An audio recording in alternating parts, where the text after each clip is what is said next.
जी sir, 1 जुलाई से कई एक धाराओं में चेंजिंग हुई है, तो सर इसके बारे में थोड़ा संक्षेप में बताएं क्या आप। जी सर।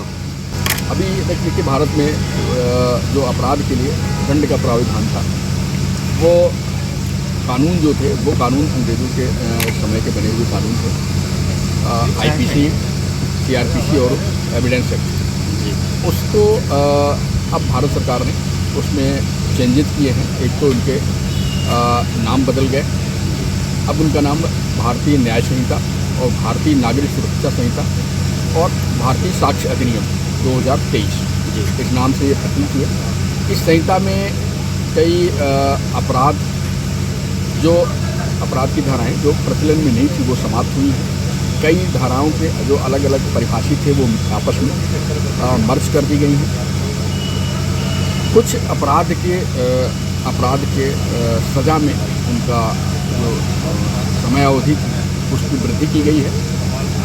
कुछ अपराध के धाराओं में जो अपराध के धाराएं तो उसमें जो जुर्माने का प्रावधान था उस जुर्माने के प्रावधान में वृद्धि की गई है और 23 ऐसे अपराध थे जिनमें सजाओं का प्रावधान को कम किया गया है। मेजर चेंजेस ये हुए। इसके अलावा कुछ अपराधों को इसमें ऐड किया गया, जैसे कि प्रवंचनापूर्ण किसी महिला के साथ प्रवंचनापूर्ण अपराध सेक्सुअल रिलेशनशिप बनाना, उसको अपराध की श्रेणी में लिया गया है। संगठित अपराध को इसमें जोड़ा गया है। संगठित अपराध को क्राइम के रूप में जोड़ा गया, जिसमें लघु औद्योगिक और साइबर अपराध को इसमें जोड़ा गया है। इसी तरह से ऐसे अपराध भी जोड़े गए हैं जिनसे मॉब लिंचिंग का अपराध है, किसी भीड़ द्वारा किसी व्यक्ति को की हत्या किया जाना, इसको गंभीर अपराध की श्रेणी में जोड़ा गया है। तो कई अपराध इसमें ऐड किए गए हैं। महिलाओं के साथ जो घटित अपराध थे उनको गंभीर अपराध के रूप में श्रेणीबद्ध किया गया और उसमें सजाओं का प्रावधान को भी वृद्धि की गई है विशेष रूप से। बच्चों के विरुद्ध जो होने वाले अपराध थे उनको अलग से डिफाइन हुआ, उसमें प्रावधान किया गया है। सीआरपीसी के प्रोविज़न में भी प्रावधान हुआ है कि अब कोई व्यक्ति गिरफ्तार होता है तो उसकी सूचना अब इलेक्ट्रॉनिक सूचना जो वो बताएगा उसके परिजनों को दी जाएगी।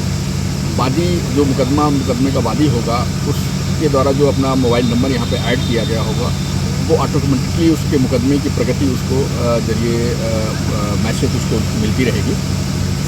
तो ये इस तरह से कई प्रावधान इसमें बनाए गए हैं और इसका जो मूल उद्देश्य है वो है न्याय की अवधारणा। पहले क्या था कि इंडियन पेनल कोड था, मतलब दंड का प्रावधान पे था, बट अब जो नए कानून हैं वो पीड़ित को न्याय के लिए प्रावधान किया गया। कुछ इसमें ऐसे भी अपराध हैं जो छोटे अपराध थे, उन अपराधों में सामुदायिक दंड का प्रावधान किया है जिससे जेल और न्यायालयों पर जो बोझ है वो थोड़ा कम हो सकेगा और पीड़ित को थोड़ा जल्दी न्याय मिल सकेगा, इसलिए सामुदायिक दंड का प्रावधान किया गया।